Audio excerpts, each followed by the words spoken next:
Hello friend, नमस्कार। मैं दिनेश शर्मा। आज आपको किसी जातक की राहु में शुक्र की महादशा चल रही हो, राहु वीनस और मिथुन लग्न है, तो ये वीडियो उन जातक के लिए है जिनकी राहु की महादशा, शुक्र की प्रत्यंतर अंतरदशा और मिथुन लग्न हो, उनके लिए। दूसरा, जो ज्योतिष सीखना चाहते हैं उन लोगों के लिए ये वीडियो उपयोगी है। बाकी व्यक्तियों के लिए शायद ये उतना उपयोगी नहीं है। आप सभी का स्वागत है। देखो, मेरे वीडियो में मैं बिल्कुल काम नहीं बताता कि यार लाइक कर देना, शेयर कर देना, इसको बता देना, उसको बता देना। ये सब झंझट मैं नहीं करता। जिसको जो करना करो यार, हमें कोई मतलब नहीं, ठीक है।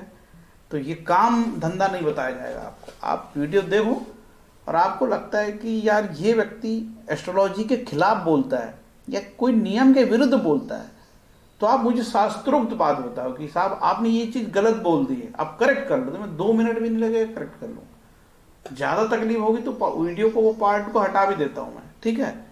कि लफड़े में नहीं करना, झूठ कौन सी गलतबाजी करेगा यार। गलत मैं बताता नहीं किसी को। देखो, आपको यदि मेरे से कुंडली विश्लेषण कराना है तो ये नंबर है, एक कॉन्टैक्ट नंबर है और एक कॉलिंग का नंबर है जियो का। तो ये कॉन्टैक्ट नंबर से आप व्हाट्सएप में मैसेज देके सीधे कॉल कर सकते हो। मात्र 500 रुपये की फ़ी है, ज़्यादा कोई चार्जेस है नहीं, ठीक है। राहु के बारे में मैं वीडियो बनाता रहता हूँ, लेकिन जब ज़रूरत पड़ती है तो बनाता हूँ। बिना बात के वीडियो मेरे से नहीं बनते यार, ठीक है। कि शनि ने राशि बदल दिया तो वीडियो बना लो साहब, शनि ने चरण बदल लिया तो वीडियो बना लो साहब। अरे यार, पूरी दुनिया के लिए राशि बदला शनि ने, पूरी दुनिया का के लिए चरण बदला। तो बिना बात के वीडियो में कोशिश करता हूँ कि ना बनाऊँ। राहु और मानसिक रोग पे एक वीडियो बनाया था मैंने। राहु की दशा में इतनी खराब दशा है, वो इतना परेशान रहता जाता है कि ज्योतिषी से भी झगड़ लेता है, ठीक है। कई लोग मेरे से झगड़ा कर लेते हैं राहु की दशा में, ऐसा मैंने देखा है।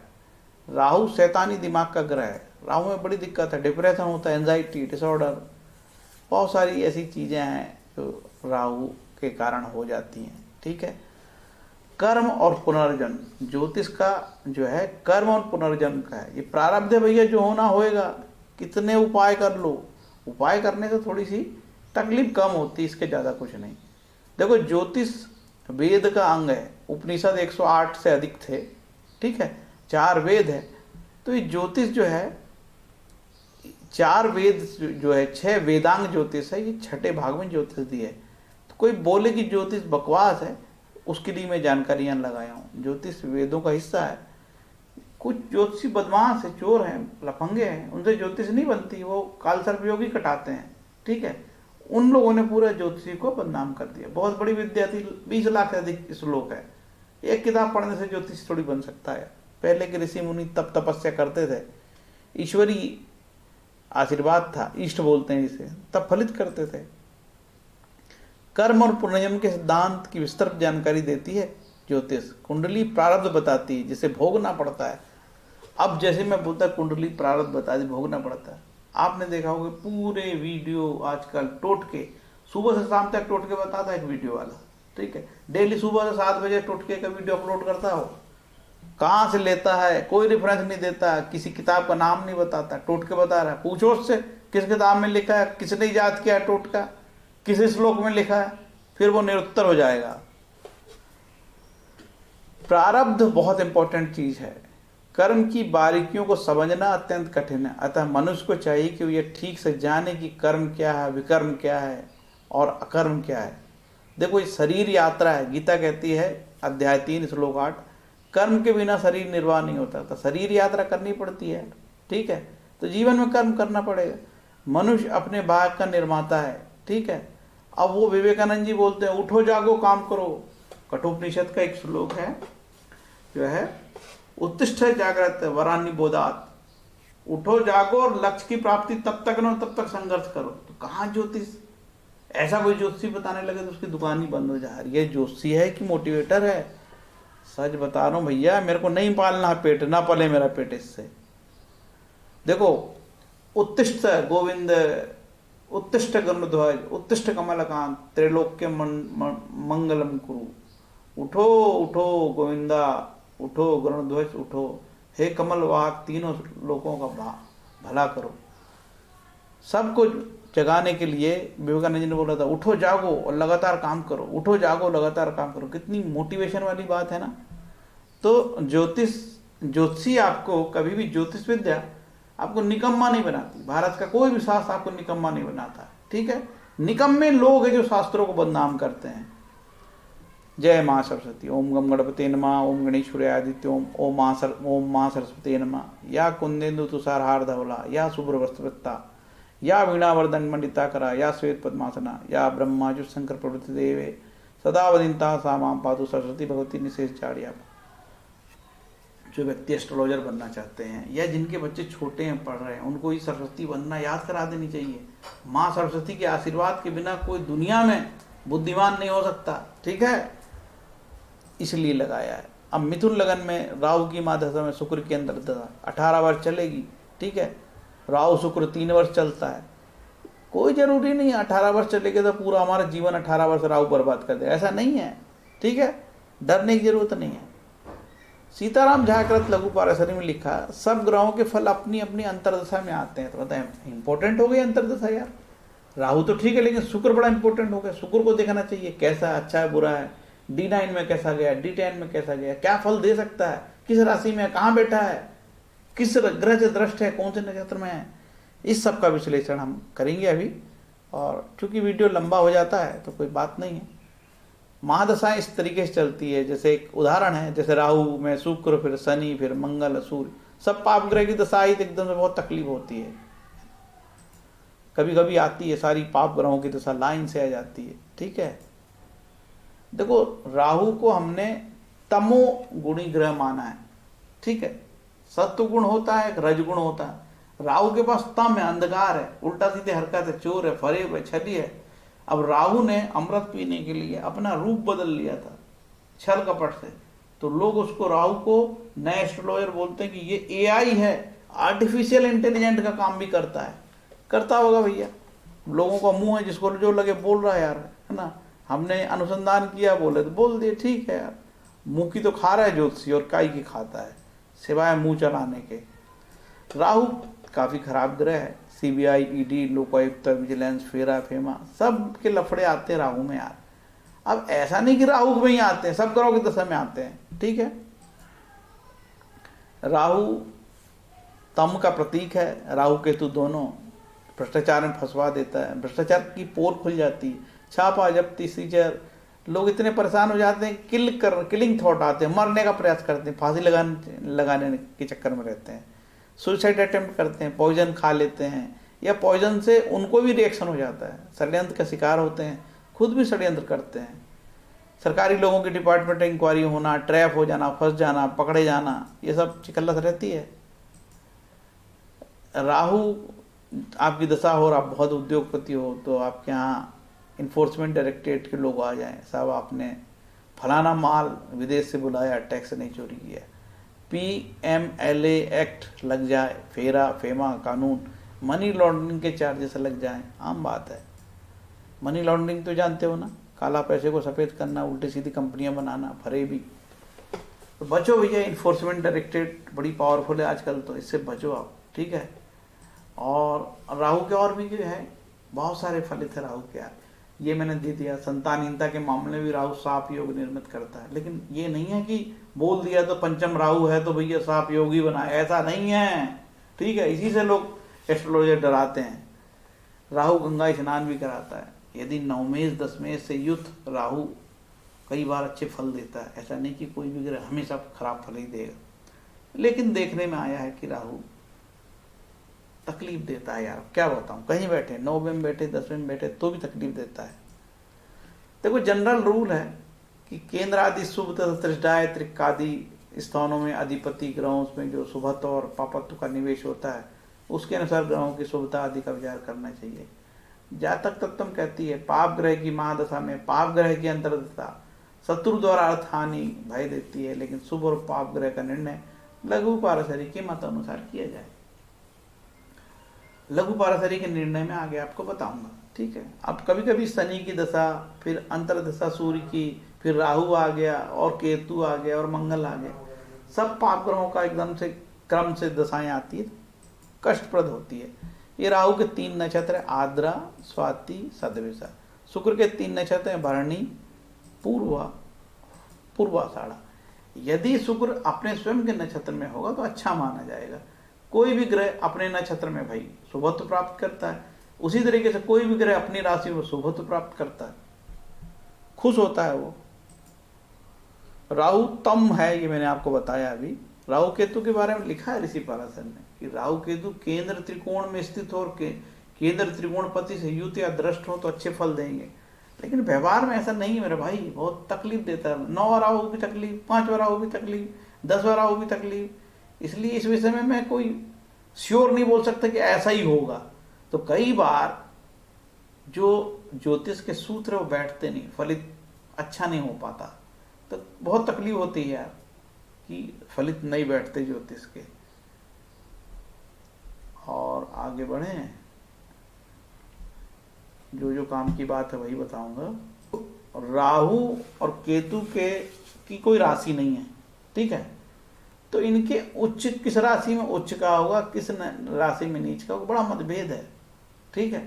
कोई लोग बोलते हैं कि राहु जो है वृषभ में उच्च का हो जाता है, कोई मिथुन में मानने लगता है, कोई वृश्चिक में। बड़ी उल्टी उल्टी बात है। उसी तरीके से केतु में कोई वृश्चिक में केतु को मानता है उच्च का, कोई धनु में, तो कोई केतु वृश्चिक का, ऐसा चक्कर है। इसलिए कुछ परफेक्ट बात इसमें बताई नहीं जा सकती है ना। ये राहु के कारकत्व तो मैंने एक अच्छी बुक से स्कैन करके यहाँ आपकी सुविधा के लिए लगा दिया है, आप लोग देख सकते हो, ठीक है। ये शुक्र के कारकत्व मैंने लगाया है क्योंकि राहु में शुक्र चलेगा। फलित के तरीके देखो, फलित के तरीके बहुत सारे हैं। भाव भावेश की स्थिति, लघु पारसरी, षड्बल, ग्रहों के नैसर्गिक कारकत्व, पारसर मुनि के 1800 योग हैं यार, कितने याद करें बताओ, हो सकता है क्या 1800 योग? हो सकता है, कभी नहीं याद हो सकता। सॉफ्टवेयर से निकाल के बताते लोग, सब उल्टे सीधे, कुछ कभी सही नहीं आते हो। कारक ग्रह का निर्णय देखो, 100 में से 2 कुंडली का आदमी फलित बता पाता है, वो भी तुक्का बैठ गया तो बहुत कठिन है फलित। फल कथन में ग्रह का स्वतंत्र कारकत्व का हमेशा ध्यान रखना होगा, जैसे वह शुभ या अशुभ है उसी अनुरूप फल जानना चाहिए। देखिए जनरल रूल है, राहु में शुक्र चल रहा है, जनरल रूल क्या है, शुक्र लग्न से केंद्र त्रिकोण में 11वें 10वें भाव में हो तो और उच्च राशि का होने पर शुभ फल देगा। दशापति से मतलब राहु से 10वें 11वें में हो, 9वें 10वें में जाए भाव में हो तो शुभ फल देगा। शुक्र यदि 6, 8, 12 भाव में हो, 6, 8, 12 भाव में हो, नीच शत्रु राशि में हो, शनि मंगल राहु से युद्ध हो तो अशुभ करते हैं। शुक्र मारक भाव दूसरे और 7 का स्वामी होने तो अशुभ फल देता है। कोई भी ग्रह दूसरे और 7वें का स्वामी होता है तो मारक हो जाता है। देखिए आपकी कुंडली में यदि राहु शुक्र षडाष्टक है तो काफी कष्ट देंगे, और द्विद्वादश है तो भी काफी कष्ट देंगे। षडाष्टक क्या है, द्विद्वादश क्या है, इसके बारे में थोड़ा भी मैं आपको बताऊंगा। नवम पंचम होने से शुभ है, 1 7 का भी शुभ है, 3 11 का योग भी राहु का आपस में, राहु शुक्र शुभ फल देंगे। जनरली शुक्र की जो मित्र राशि है, शुक्र के जो मित्र माने जाते हैं शनि बुध, और शुक्र के शत्रु सूर्य और चंद्रमा को माने जाते हैं। गुरु और मंगल सम है। शुक्र यदि आपका धनु और कर्क राशि में हो तो मानना कि शत्रु राशि में है। देखना आपकी कुंडली में शुक्र कहीं धनु और कर्क राशि में तो नहीं है, तो शत्रु राशि में कहलाएगा, अच्छे फल नहीं देगा। और यदि शुक्र मिथुन मकर कुंभ में है तो अच्छे फल देगा, है ना। और मेष और वृश्चिक में है तो सम माना जाता है। बस ध्यान रखना कि धनु कर्क में ना हो तो कष्ट देता है। भावार्थ रत्नाकर कहती है कि शुक्र 6ठे स्थान पर स्थित उतना ही योगप्रद है जितना कि वह द्वादश भाव में स्थित होता है। इसका मतलब 6ठा शुक्र अच्छे फल देता है और 12वें में भी शुक्र अच्छे फल देता है, ऐसा माना है। और ऊपर क्या सिद्धांत पढ़ रहे थे कि 6ठे और 12वें में हो तो अच्छा फल नहीं देगा। यही तो ज्योतिष का चक्कर है, एक किताब कुछ कहती है, दूसरा कुछ और कहती है, तो इसको एप्लीकेशन लगा के देखना पड़ता है। भावार्थ रत्ना कहते कि राहु दशम, एकादश, चतुर्थ और पंचम भाव में योग प्रद होता है। ये राहु दशम में, ठीक है, और एकादश में, चतुर्थ में, पंचम में। एक जातक का राहु पंचम में, भाई के ऊपर एट्रोसिटी लग गई, परेशान हो गया, तो मैं कुछ नहीं कह सकता कि राहु की क्या होगा, राहु का फलित बहुत मुश्किल है। इसका ये मतलब नहीं कि एस्ट्रोलॉजर आपको डरा रहा है, पैसे बनाने के चक्कर ढूंढ रहा है, आपको डरा के कांटेक्ट करना चाहता है। ना भाऊ, मैं चक्कर में रहता हूँ। 2 महीने बाद तो मैं वीडियो बना रहा हूँ और आपने आनंद में वीडियो बना दो, मुझे किसी से कोई लेना देना नहीं। बात करो तो ठीक और ना करो तो ठीक। लाइक कर देना, ये कर देना, वो कर देना, ये वाली दुकान यहाँ है नहीं भैया। अब देखो, लघु पारेषणी के सिद्धांत अप्लाई करेंगे, किसी की भी कुंडली हो फलित तो लघु पारेषणी से आएंगे। कोई भी लड़का ज्योतिष सीख रहा हो, 1 लाख में सीखे या 100 लाख में सीखे, लघु पारेषणी से सीखे। लेकिन वहाँ लघु पारेषणी का अलग अलग मांग, बोलते लघु पारेषणी पढ़ाऊंगा 10,000 में, तो फिर मैं फलानी चीज पढ़ाऊंगा। इसमें लूटपाट चल रही है भयंकर ज्योतिष में। तो ठीक है, लघु पारेषणी सीख लो तो ज्योतिष सीख लो, काम की बात ही है।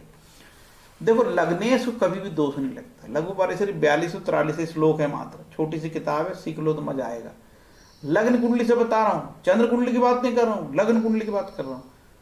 यदि आपकी बुध है, देखो ये बुध आपका जो है लग्नेश है, इसकी 2 राशि होती है बुध की, तो एक राशि चौथे भाव में है, तो केंद्र का दोष तो लग गया यार इसको।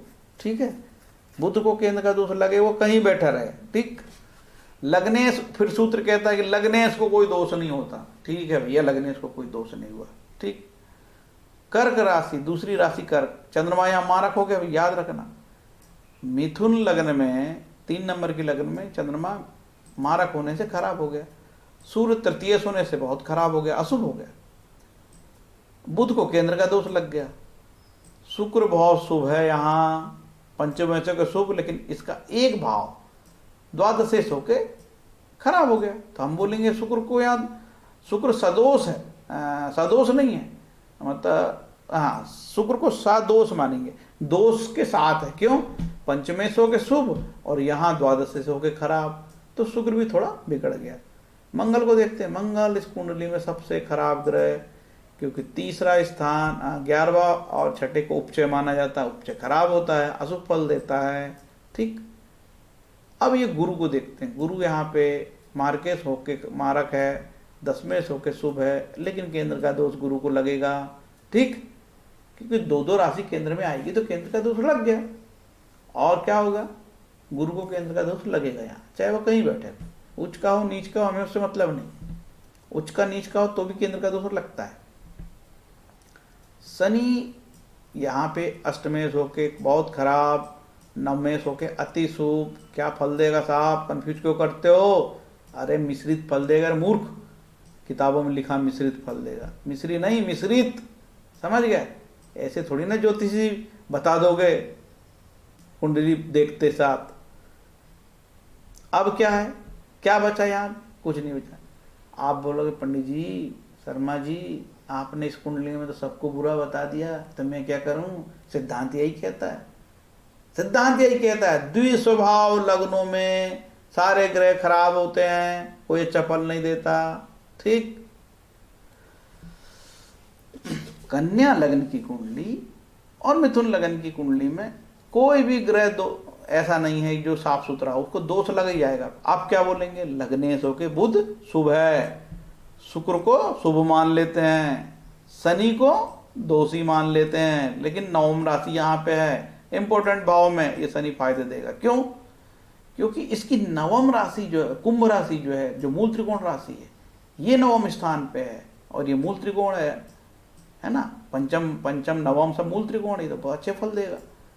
तो मिश्रित फल देगा शनि, बुरे फल नहीं देगा, हम ऐसे मानेंगे। ठीक, और गुरु को केंद्र का दोष लगता है, बुध को भी लगता है, चंद्रमा को भी लगता है, लेकिन सबसे ज्यादा शुक्र को केंद्र का दोष लगता है, गुरु को इसके बाद कम लगता है। ठीक, अब हम देखते हैं कि आपकी राहु की महादशा चल रही है। आप तो बोलोगे यार ये तो ज्योतिषी कैसा आदमी, फलित तो बता ही नहीं रहा। मेरे भाई, ये वीडियो उन लोगों के लिए बनाता हूँ जो ज्योतिष सीख रहे हैं। ठीक है, तुम दूसरा वीडियो जाओ, तुम्हारे पास समय नहीं, भगो यहाँ से, फोन नहीं, हमारे चैनल में आना नहीं। तुम्हारी ठेकेदारी थोड़ी चल रही, तो आके एकदम फलित बता दें क्या? लड्डू है, खाएगा सीधे क्या? ये राहु बैठा है। ठीक है, अब आपकी राहु में शुक्र चल रही है। वीडियो लंबा है, लेकिन जो ज्योतिष सीख रहा है उसको काम आएगा ना यार, बंदरों के लिए थोड़ी बना रहा हूं मैं।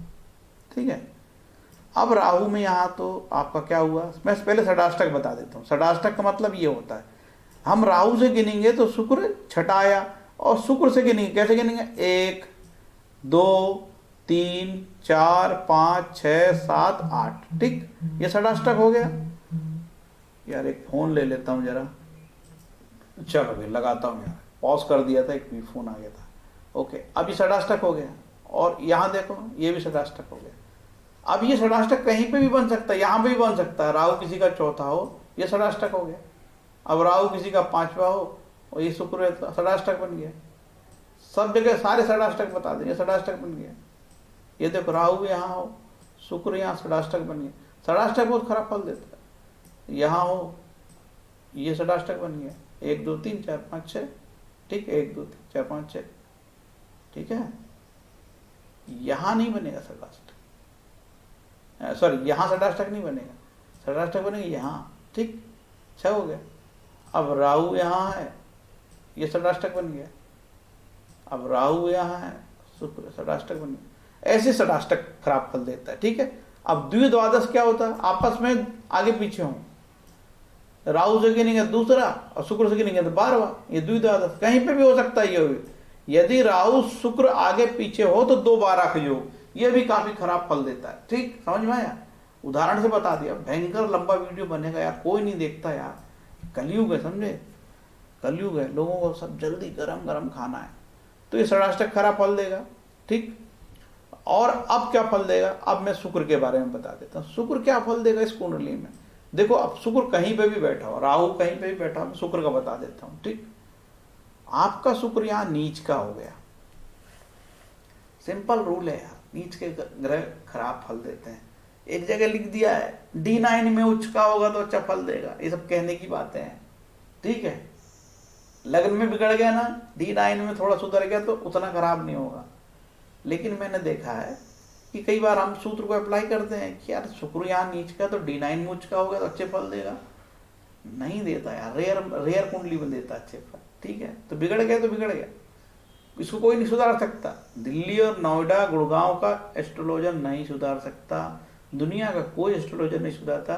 इसको सुधारने के लिए 1 रुपये भी मत खर्च करना, केवल शुक्र का बीज मंत्र का जाप करना या दुर्गा सप्तशती का पाठ कर लेना, ठीक। सुधरेगा तो सुधरेगा, नहीं तो जाने दो यार। जो चीज प्रकृति ने बिगाड़ दी तुम क्या सुधारोगे यार, ईश्वरी प्रार्थना करो तो सुधरेगा। सुधरेगा बिना पैसे के, लेकिन पैसे से नहीं सुधरेगा, पैसे से सुधरेगा ही नहीं, ठीक।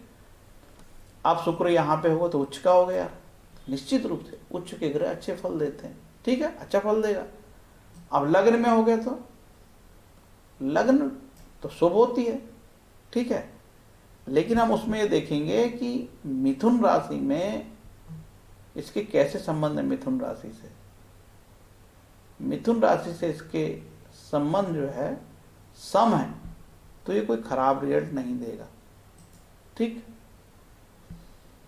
कहाँ पहुंचे भैया, गाड़ी बहुत धीरे धीरे गाड़ी चल रही है, बोलने में बहुत ऊर्जा लगती है, तो ये अच्छे फल देगा, ठीक। यहाँ कर्क राशि, ये नहीं जमती यार, कर्क राशि का तकलीफ देता है शत्रु राशि में, और ये भी शत्रु राशि में बहुत अच्छे फल नहीं देता, ठीक। यहाँ अपनी राशि में अच्छे फल देगा। मैंने आपको भावार्थ रत्नाकर का बताया था सूत्र कि 6ठे में और 12वें में अच्छे फल देगा, ठीक। तो 6ठे में और 12वें में उतना टेंशन नहीं है, यहाँ तो अपनी राशि का हो जाता है, अपनी राशि का अच्छे फल देगा, ठीक। यहाँ 11वां भाव न्यूट्रल है यार, इसमें ज़्यादा टेंशन नहीं है, ठीक। उच्च का हो गया। यहाँ शनि के साथ कैसे संबंध है देखो, कुंभ राशि मित्रवत व्यवहार करेगा, अच्छा फल देगा, ठीक। यहाँ पे भी कोई बुरा नहीं देगा। सॉरी, यहाँ पर आपको कोई भी राशि में बैठा हो, ये 8वां भाव है, ये सबसे खराब भाव, बिल्कुल उम्मीद नहीं करना। अब तो सिद्धांत ये हो गया, जो सिद्धांत बताया था मैंने कि भावार्थ रत्नाकर 8वें और 12वें में भी कई बार हमने तकलीफ होते देखा है, ठीक है। कोई भी सिद्धांत 100% लागू नहीं होता है।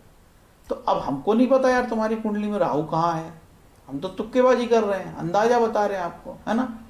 अब कुछ लोग क्या होता है, वीडियो देखे, अरे आपने तो हमको कुछ नहीं बताया, तुम्हारे बाप के नौकर हैं फ्री में बताए तुमको, 500 रुपये दे दो, कुंडली देखेंगे, उठा के टीवी चालू कर दी, रिमोट घर में देखने लगे। अरे हमने नहीं, बस तेरे लिए थोड़ी बना रहे वीडियो यार, सिखा रहा हूँ मैं लोगों को। तो बेवकूफ, ऐसा कमेंट लिखना नहीं, छोड़ूंगा नहीं तेरे को। मिथुन राशि, अब मिथुन राशि के साथ क्या, इसमें इसमें कौन होगा, एक और चक्कर है। मिथुन लगन द्विस्वभाव वाले जो ग्रह होते हैं उनमें सप्तम भाव बाधकेश होता है। अब ये गुरु बाधकेश भी हो गया, एक तो केंद्र का दोष भी हो गया, बाधकेश भी हो गया। तो ये गुरु भी यहाँ पे खराब फल देता है बाधकेश होने से। बाधकेश तब माना जाता है जब मांदी से गुरु का कनेक्शन हो जाए, या मांदी यहाँ स्वयं आ जाए, या मांदी यहाँ स्वयं हो जाए, या गुरु के साथ मांदी हो जाए, या गुरु मांदी को देखे, तो बाधकेश हो जाता है। बाधकेश ग्रह भी कई बार बहुत बुरे फल देते हैं। रत्नों का बता दूं, रत्नों का संसार, मैं रत्न नहीं बताता, लेकिन 90% लोग रत्न के चक्कर में पड़ गए हैं, इसलिए बता देता हूं। देखो आपके शुक्र में, राहु में शुक्र चले तो राहु का मंत्र ओम भ्राम भ्रीम भ्रौस रावे नमः अपने मुंह से जपना। क्या? अपने मुंह से, सुनने से नहीं होगा, वाह तकलीफ तेरे को होगी, यूट्यूब वाला पढ़ेगा और तू सुनेगा बैठ के घर में और लाभ हो जाएगा। मूर्ख, ऐसा नहीं होगा। शुक्र का ओम द्राम द्रीम द्रोस शुक्राय नमः 16,000 बोला है, जितना बने जप ले यार। कोई शुक्र आके मारेगा नहीं, 16,000 से 2,000 क्यों जपा तो मारने नहीं आएगा, और ना राहु मारने आएगा। ये तो सब कर्मकांडियों के नाटक है, झूठ बोल बोल के पैसे लूटना। स्वयं पढ़ो, ग्रह शांति होगी, बिना पैसे के 1 रुपए नहीं देना किसी को, समझ गए। सब चोरी के धंधे, ज्योतिषी लोग इतने लूटपाट मचा रखे हैं यहाँ, शर्म आती है ज्योतिषी बोलने में। ओम राम रावे नमः सरल मंत्र, ओम शुम शुक्राय नमः जपो ने, ग्रह शांति होगी। क्योंकि ऋषि पाराशर बोल गए हैं, जो मंत्र जपेगा ग्रह उसका कल्याण करेंगे। अरे तो पाराशर मुनि की बात तो मानिए ग्रह, पाराशर मुनि भगवान थे, समझ गए। देखो इसके लिए राहु कवच होता है, राहु कवच ले लो, राहु कवच का पाठ कर लो, और राहु स्त्रोतम होता है उसका पाठ करो, ग्रह शांति होगी। शुक्र स्त्रोतम होता है, ग्रह शांति होगी। शुक्र कवच होता है, ग्रह शांति होगी। ऋषि महाराज ने, पाराशर महाराज ने बोला है, राहु और शुक्र के लिए, राहु में शुक्र चले तो दुर्गा लक्ष्मी जपम कुर्यात तत्सुखम वायुपनाथ, शांति के लिए दुर्गा लक्ष्मी जी की पूजा पाठ करे तो सुख प्राप्ति होगी। कनकधारा स्त्रोत का पाठ भी कर सकते हो, ठीक है। तो दुर्गा जी का शतचंडी पाठ, अब कोई पैसे वाला होगा, संपन्न होगा, तो दुर्गा शतचंडी पाठ कोई विद्वान कर्मकांडी से करवा ले, लेकिन ये देखे कि वो विद्वान हो, कर्मकांडी हो, बदमाश ना हो। कि जपता है कि नहीं जपता ये भी देख लेना, कलयुग है ये। अरे आपको बैंक मैनेजर बोल के फोन करता है, ओटीपी पूछ के पैसा निकाल लेता है, तो कर्मकांडी से हमारी क्या रिलेशनशिप, देख लेना जपता है कि नहीं जपता। भयंकर पैसे ले रहे हैं आजकल सतचंडी पाठ के नाम पे, 40,000 50,000। तो दुर्गा जी का जो है, दुर्गा सप्तशती का पाठ खुद ही कर लो, एक दिन आप 2 दिन में कर लेना, ना करना एक साथ पूरे पाठ, ठीक है। पहला अध्याय करना, फिर दूसरा अध्याय करना, बीच में गैप कर लो, तो कौन सा दुर्गा जी माँ के डंडे मारने लगेगी यार तुमको, ठीक है। जितनी शक्ति शरीर में है उतनी पूजा करो। तो आपको पैसे बचाने की योजना बता रहा हूँ, ठीक है। लोग इतने डराए दुर्गा सप्तती के लिए, एक मात्रा गलत हो गई तो, अरे गलत हो गई तो दुर्गा जी हमारे सामने आ जाएगी, तो आमने सामने बात कर लेंगे, ठीक है। होने तो दे मात्रा यार, कम से कम दुर्गा जी के दर्शन तो कर लेगा इसी बहाने। तो बहुत डरा के रखे हैं, ये नहीं डराएंगे धंधा कैसे चलेगा फिर। राहु का दान, गेहूं, रत्न, घोड़ा, नीले वस्त्र, कंबल, तिल, तेल, लोहा, अभ्रक आदि, है ना। और किस उंगली में क्या पहनना है वो भी नहीं बताते यार, बहुत थक गया अब। ये राहु गोचर में खराब हो तो आप वीडियो रोक के देख लेना, ठीक है। और ये वाली स्लाइड भी आप वीडियो रोक के देख लेना कि कहाँ से रत्न कैसे पहने जाते हैं, कितने रत्ती का। मेरी तो जरा भी रुचि नहीं इसमें। एक रत्न व्यापारी कह रहा था कि साहब ओरिजिनल रत्न बहुत महंगे हैं, 5 लाख रुपए रत्ती तक मिलते हैं, और वो बसरा में मिलता था ओरिजिनल मोती, वो तो मिलता ही नहीं, कल्चर्ड आता है, खेती होती है, क्या बताऊं यार। फोन करते हैं हम लोगों को, साहब रत्न लोगे क्या, अच्छा दूंगा, अच्छा और कमीशन अच्छा दूंगा। नरेंद्र भाऊ मेरे को नहीं पलना इससे। गोचर में यदि 6ठे 8वें भाव में जाता है राहु गोचर में, तो इसका ये उपयोग है। अब पढ़ना इसको यार, बोल बोल के थक गया हूं मैं। ठीक है, ये राहु दोष निवृत्ति के दान है। ठीक है, क्षमता के अनुसार करना। गरीब लोग दान नहीं करते। फिर सुनो, गरीब लोगों को दान नहीं करना है, मंत्रों का पाठ करना है। पैसे वालों को दान करना है, नहीं तो चले फकीर चंद दान करने। खाने को तो है नहीं, नाटक देखे यूट्यूब में वीडियो देखेंगे फकीर। खड़क सोने का सर, जो क्षमता हो करना यार, चावल दान दे देना। ठीक है, लफड़े में मत पड़ो ज्यादा। देख लो कहां से खड़क तलवार लाओगे, पुलिस अंदर कर देगी। गोमेद, सैया, सीसा, भाई चावल दान कर देना यार, है ना। 7 प्रकार का अन्न। तिल। अनिष्ट, यदि शुक्र देव गोचर में अनिष्ट हो, गोचर में, तो इस प्रकार से नहाने में ये सब चीजें, दवाइयां मिला के, औषधि मिला के स्नान करने से गोचर का राहु प्रसन्न होता है। ये ज्योतिर्निबंध ग्रंथ से शुक्र दोष निवृत्ति के दान को मैं मान्यता देता हूं यार, लेकिन खाने को दाना हो तो दान दो यार। गरीब आदमी को भी दान कह देते हैं लोग ज्योतिषी आजकल। पूछ तो ले, वो फकीर चंद कहां से दान देगा। चित्रित कपड़ा, चावल, घी, सोना, चांदी, तो आप चावल दान दे दो अपनी क्षमता अनुसार, है ना। कहां से सोना चांदी लाओगे यार गरीब आदमी। सफेद घोड़ा, अरे घोड़ा नहीं दे सकते, सफेद वस्त्र दे सकते हैं, चावल दे सकते हैं, चांदी नहीं देंगे। बिजोरा भी नहीं जानते हम क्या है। कपूर, सफेद गंध, सफेद फलदान, चावल दो चावल। अन्नदान करो, अन्नदान। पेट में प्रश्न वो आएगा। देखो शास्त्रों में लिखा है, अनिष्ट स्थान पर स्थित ग्रहों के शांत्यर्थ धारण करने योग्य रत्न दान की वस्तुएं वर्जित बतलाए गए हैं। यदि ग्रह अनिष्ट स्थान में स्थित ग्रहों के शांत्यर्थ धारण करने योग्य रत्न दान की वस्तुएं वर्जित बतलाए गए। यदि कई बार रत्नों का भी दान करने के लिए बोलते हैं। यदि ग्रह 6, 8, 12 भाव में हो तो रत्न पहनना भी नहीं और रत्न का दान भी नहीं करना, ऐसा मतलब है ना। शुक्र के लिए सिंह पुच्छ की जड़ धारण कर सकते हैं, और सफेद घोड़ा दान में दे सकते हैं। नवग्रह स्तोत्रों का पाठ सभी ग्रह की शांति करता है। जब राहु में शुक्र चले तो जब दान, शिव की कृपा, कृष्ण गोदान, रूटीन में बहुत सारी चीजें हैं। दुर्गा सप्तशती देवी कवच सबसे अच्छा उपाय है। दुर्गा सप्तशती में एक देवी कवच होता है, क्योंकि दुर्गा सप्तशती बहुत 13 अध्याय की नहीं पढ़ी जाती रोज यार। बड़ा कर्मकांड ही नहीं पढ़ता, उसको भी हलाली आती है। हम तो कलयुग के लोग हैं। फल दीपिका में लिखा है, कितनी अच्छी बात लिखी फल दीपिका में। जो व्यक्ति किसी की हिंसा नहीं चाहता, संयमी होता है, अपने मन और आचरण पर संयम रखता है तथा धर्म मार्ग से धनोपार्जन करता है और सर्वदा शास्त्रोपदिष्ट नियमों का पालन करता है, इस पर मतलब ऐसे व्यक्तियों पर ग्रह सदैव अनुग्रह करते हैं। उल्टे सीधे काम नहीं करोगे, शास्त्र के विरुद्ध काम नहीं करोगे, सरकारी चोरी चमारी नहीं करोगे, सरकारी नियम नहीं तोड़ोगे, टैक्स नहीं चोरी करोगे, साधु की तरह रहते हो, आपके घर में एक एक पाई ईमानदारी का धन आता है, कौन सा ग्रह आपको परेशान करेगा? सदैव अनुग्रह करेंगे। लिखा है ईश्वर भक्ति करने वालों के ग्रह शांत हो जाते हैं बिना पैसे के। ठीक है, तो मैं सब चीजें आपको बिना पैसे के बताया। इसलिए कई लोग मेरे को भयंकर गाली देते हैं, तुम बकवास करते हो, बीसी करते हो और ये। क्यों भैया, तेरे बाप का ठेका ले रखा है क्या तूने? ज्योतिषी बन के लोगों को कालसर्प बता के पैसे लूटपाट करेगा भारत की गरीब जनता से, और सनातनी बोलेगा अपने आप को। सनातनी है भाई तू, है? जो शास्त्रों में कालसर्प योग नहीं लिखा है उसको भी बता के डरा के लोगों को मंगल से डरा रहा है, कोई राहु से डरा रहा है, कोई मारक दशा से डरा रहा है। उड़ीसा में मारक दशा से डराते हैं लोगों को और पैसे लेते हैं। बहुत दुष्ट लोग हैं। 90% एस्ट्रोलॉजर के बारे में मैं नहीं बता सकता जो प्यून का भी एग्जाम पास कर पाए, कॉम्पिटिटिव एग्जाम। बहुत बुरे हालात है। सबसे फेलुअर आदमी को ज्योतिष बन जाओ, सबसे फेलुअर आदमी वास्तु बन जाओ। ये स्थिति इस देश में, इतनी महान विद्या बेरोजगारी का साधन कर बन गई।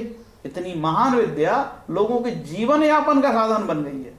इसलिए ज्योतिष विद्या खराब नहीं है, उसको जो कंडक्ट कर रहे हैं, जो चला रहे हैं, जो ज्योतिषी हैं, उनमें खराबी हो सकती है। शास्त्र खराब नहीं है। शास्त्रों को जो अमल में ला रहे हैं, अपने फायदे के लिए दुरुपयोग कर रहे हैं, वह लोग खराब हैं। नवदा भक्ति श्रवणम कीर्तनम विष्णु श्रवणम पादसेवनम अर्चनम वंदनम दास्यम सख्य आत्मनिवेदन। नवदा भक्ति भैया, सत्य बोलो, ईश्वर का नाम लो, गुण कीर्तन करो, सब सब ठीक हो जाएगा। ये रामचरितमानस का और श्रीमद् भागवत में भी ये बात है, ठीक है। शुद्ध भक्ति से ग्रह शांति होती है। शुद्ध भक्ति की बात कर रहा हूं मैं, शुद्ध भक्ति से ग्रह शांति होती है। कई वीडियो में दिखाता हूं, चिल्लाता हूं, बोलता हूं, कई लोगों को लाभ हुआ, लिखते हैं पंडित जी आपने बहुत अच्छा बताया, पंडित जी आपने बहुत ईमानदार आदमी हो। सही में ईमानदार हूँ, क्योंकि ऐसे बताने से मेरी दुकान थोड़ी चलेगी, मेरा तो घाटा ही है ना। मेरे को तो तुमको डराना था, तुम बर्बाद हो जाओगे जी शुक्र में, तो ऐसा हो जाएगा, तब पैसे मिलते हैं, डरा डरा के पैसे मिलते हैं, ऐसे थोड़ी पैसे कमाए जाते हैं। झूठ बोलना पड़ता है पैसे कमाने के लिए, तब आदमी से पैसा देता है दुनिया का। तो बिना पैसे के ग्रह शांति को उपाय बता दिए, फिर भी पागलपन तो करोगे आप, ऐसा नहीं कि नहीं करोगे, पागलपन तो आप पूरा करोगे, पूरे पूर्णतः पागलपन करने वाले हो आप। जब तक हीरा मोती ना पहनो तो मजा कैसे आएगा, ठीक है। हीरा पहन लूं, ये कर लूं, वो कर लूं, ये विष्णु सहस्त्रनाम का पाठ कर लो, ग्रह शांति होनी है, 100% होती है। प्रतिदिन विष्णु सहस्त्रनाम पाठ करो, ग्रह शांति होती है। हीरे पहनने से कोई फर्क नहीं पड़ने वाला, समझ गए। ऐसे में तो सारे करोड़पति हीरे पहन लेते राहु शुक्र में, सब लोग बच जाते। नहीं मेरे भाई, ग्रहों की एक सीमा है, ठीक। काफ़ी मेहनत से मैंने ये वीडियो बनाया हूँ, फिर भी एक दो लोग गाली देंगे तो मैं बहुत भद्दा लिखता, कई बार गालियाँ भी लिख देता तो मैं डिलीट कर देता हूँ, ठीक। मैंने आपको कोई काम नहीं बताया कि ये कर देना और वो कर देना और कमेंट लिख देना, कोई काम नहीं। चुपचाप देखो, जिसको जितना जब बनता देखो, स्किप करके देखो, देखना देखो, नहीं देखना मत देखो, ठीक है। आपको पूर्णतः मैं आजाद करता हूँ, आप आगे जंप मार के देखो और जितना बनता देखो। आपको नौकर थोड़ी बनाया जा रहा, आपको आत्मनिर्भर बना रहा हूं मैं। ज्योतिष के नाम पे दुनिया का कोई किसी का मंगल उच्च नीच का हो गया तो कोई उपाय नहीं है सिवाय ईश्वरी प्रार्थना के। दुनिया का कोई टोटका उसको ठीक नहीं कर सकता, नीच का ग्रह कोई ठीक नहीं कर सकता। अरे प्रकृति ने नीच का दे दी तुमको, ईश्वर ने दिया है नीच का, आप कौन होते टोटका कर लेना। गुरु नीच का है तो ठीक हो जाएगा, ये तो पैसे कमाने के धंधे हैं। आप स्टडी करना, उससे पूछना कि आप इसके पहले क्या करते थे पंडित जी, फिर देखेगा अरे बकवास मत करो, फोन काट देगा, समझ गए। वो अपने बारे में कभी नहीं बताता हो कि मैं ये पहले ये करता था, मेरे से कुछ नहीं हुआ, मैं सारा कंपटीशन फेल हो गया जी, फिर मैंने दिल्ली में कोर्स किया 1 लाख का, उसने मेरे को नोट से पढ़ाया और राहु काल सर्पयोग से धन कमाना सिखाया और बताया कि कैसे वास्तु से पैसे कमाने हैं हमको। फिर हमने टीम बनाई, एक वास्तु में बन गया, एक आदमी को कर्मकांडी रख दिया, उसको कमीशन देता था, मैं ग्राहक लाता था। ये है ज्योतिष यार, इसके अलावा कुछ नहीं है ज्योतिष। तो देखो, सबसे भाग्यशाली दुनिया में वो व्यक्ति जिसकी जो कुंडली नहीं है, तनाव मुक्त। करो प्रभु का नाम लो, श्री कृष्ण चैतन्य प्रभु नित्यानंद श्री अद्वैत गदाधर वासादि गौर भक्तवृंद, हरे कृष्ण कृष्ण कृष्ण हरे हरे, हरे राम राम राम हरे हरे। ओम त्र्यंबकम यजामहे सुगंधिं पुष्टिवर्धनम उर्वारुकमेव बन्धनात् मृत्युर्मुक्षीमामृतात्। विष्णु सहस्त्र नाम का पाठ करो, शिव सहस्त्र नाम का पाठ करो, चंडी पाठ अपने मुंह से करो। माँ दुर्गा निकल के आ गई, कोई मंत्र गलत हो गया, संस्कृत का तो हिंदी में पढ़ लो। गीता प्रेस ने संस्कृत का अनुवाद कर दिए, ठीक है, और संस्कृत में ही पढ़ रहे हो, गलती हो गई तो कोई माता जी डंडा लेके मारने वाली नहीं, किसी को फुर्सत नहीं इतनी यार, सब व्यस्त है दुनिया। ये तो डर का माहौल बनाएगा जिससे उनका पेट पलता रहे, है ना, बिना काम के। काफी मैंने वीडियो में समाज सुधार, आलोचना, समालोचना और समाज के प्रति एक जो अपील है, स्वामी विवेकानंद का नाम लिया, उठो जागो, उठो जागो। मैंने इसलिए उठाया जगह है कि आप लोग उत्तिष्ठ जागृत, डरो मत, ज्योतिषियों से मत डरो, ये डराने वाले ज्योतिषी हैं। महान विद्या थी, जैसे महान विद्या को लोगों ने पेट पालन का साधन बनाया है। इतना बोल के मैं अपना जो है वीडियो को विराम देता हूँ।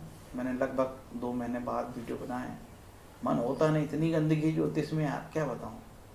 मैं तो देखता ही नहीं ज्योतिष की वीडियो, इतने लुटेरे हैं, इतनी गंदी भाषा उनकी यार, शर्म आती है मेरे को। हरे कृष्णा।